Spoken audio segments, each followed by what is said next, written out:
नमस्कार दोस्तों, आप लोगों का फिर से स्वागत है हमारे ग्रंथ लोक यूट्यूब चैनल पर। सभी धर्मों के अपने अपने रीति रिवाज परंपराएं होती है। वैसे ही हिंदू धर्म में भी तरह तरह के रीति रिवाज परंपराएं हैं। हिंदू धर्म में जन्म मृत्यु, शादी ब्याह, गृह प्रवेश आदि से जुड़ी कुछ परंपराएं रीति रिवाज होते हैं जिनका पालन करना आवश्यक माना जाता है। मुंडन भी हिंदू धर्म की एक परंपरा है जिसमें मंत्रों के साथ सिर के बाल काटे जाते हैं। यह परंपरा सदियों से चली आ रही है।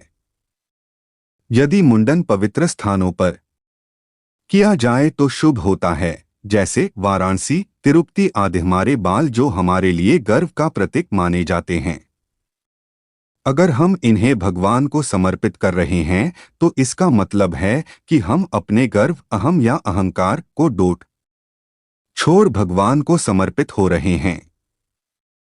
यह हमारा एक प्रकार से समर्पण भाव दर्शाता है। इसलिए हम बहुत से मौकों पर मुंडन संस्कार करते हैं, जैसा कि मैंने आपको ऊपर बताया कि बाल अहंकार का प्रतीक होते हैं। हिंदू धर्म में पुनर्जन्म पर विश्वास किया जाता है। बच्चे के मुंडन को लेकर ऐसी मान्यता है कि मुंडन करने से बच्चा अपनी पुरानी जिंदगी के बंधनों से मुक्त हो जाता है। बालों को गर्व, अहंकार का प्रतीक माना जाता है। इसी कारण हम मुंडन कराकर अपना अहंकार त्याग कर अपने आप को भगवान को समर्पित कर देते हैं। ऐसा भी माना जाता है कि मुंडन कराने से हमारे मन में आए बुरे विचार खत्म हो जाते हैं, जैसा कि मैंने आपको ऊपर बताया कि बाल अहंकार का प्रतीक होते हैं। हिंदू धर्म में पुनर्जन्म पर विश्वास किया जाता है। बच्चे के मुंडन को लेकर ऐसी मान्यता है कि मुंडन करने से बच्चा अपनी पुरानी जिंदगी के बंधनों से मुक्त हो जाता है। बालों को गर्व, अहंकार का प्रतीक माना जाता है। इसी कारण हम मुंडन कराकर अपना अहंकार त्याग कर अपने आप को भगवान को समर्पित कर देते हैं। ऐसा भी माना जाता है कि मुंडन कराने से हमारे मन में आए बुरे विचार खत्म हो जाते हैं। बहुत से लोग किसी चीज को पाने के लिए या मन्नत रखते, जब मन्नत पूरी हो जाती है तो लोग मुंडन करवाते हैं, अपने बालों को भगवान को अर्पित करते हैं। इस परंपरा, इस रिवाज का चलन तिरुपति बालाजी और वाराणसी में बहुत। हिंदू धर्म के धार्मिक ग्रंथ गरुड़ पुराण में मृत्यु होने के बाद आत्मा को शांति दिलाने लिए बहुत सी क्रियाएं बताई गई हैं, उनमें से मुंडन भी एक है। किसी व्यक्ति की मृत्यु हो जाने के बाद पार्थिव शरीर के दाह संस्कार के बाद उसके परिजनों का मुंडन किया जाता है। मृत्यु के बाद मुंडन क्यों किया जाता है? मृत्यु के बाद मुंडन क्यों कराया जाता है? परिवार के हर सदस्य का अपना कर्तव्य, अपना दायित्व होता है, जिसे हर सदस्य पूरी निष्ठा के साथ निभाता है। मृत व्यक्ति द्वारा परिवार में दिए गए योगदान के प्रति अपनी कृतज्ञता प्रकट करने के लिए परिजन सम्मान स्वरूप मुंडन करवाते हैं। उनको बाल समर्पित किए जाते हैं।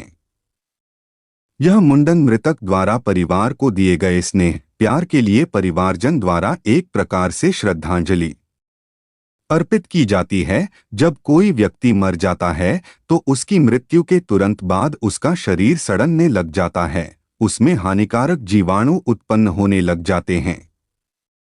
परिवारजन इस मृत देह को घर से लेकर शमशान ले जाने तक कई बार छूते हैं, जिससे वे संभवतः उन हानिकारक जीवाणुओं के संपर्क में आ जाते हैं। वे जीवाणु उनके शरीर पर चिपक जाते हैं, इसलिए दाह संस्कार के बाद नाखून काटना, धूप में बैठना, स्नान करना और मुंडन जैसी प्रक्रिया साथ में ही की जाती है, जिससे शरीर को स्वच्छ बनाया जा सके। मुंडन कराने से कई तरह के संक्रमण से मुक्ति मिलती है। स्त्रियां शमशान में नहीं जाती, इसलिए हिंदू शास्त्रों में उनके मुंडन का कोई प्रावधान नहीं। हिंदू धर्म के अनुसार जैसे परिवार में किसी बच्चे का जन्म होता है तो उस बच्चे के जन्म के समय से 10 दिन बाद तक परिवार में सूतक लगता है। इस समय में परिवारजन धार्मिक क्रियाओं में सम्मिलित नहीं हो पाते हैं, जैसे पूजा करना, धार्मिक अनुष्ठान में भाग लेना, दान करना आदि। उसी प्रकार परिवार में किसी सदस्य की मृत्यु हो जाने पर परिवार में पातक, इसे सूतक भी कहा जाता है, लगता है। इसमें भी धार्मिक क्रियाएं वर्जित रहती है, क्योंकि परिवार में मृत्यु के कुछ समय बाद तक जो 12 से 13 दिन का समय होता है, उसमें अपवित्रता के कारण धार्मिक क्रिया करना वर्जित माना जाता है। मृत्यु के बाद मुंडन क्यों करते?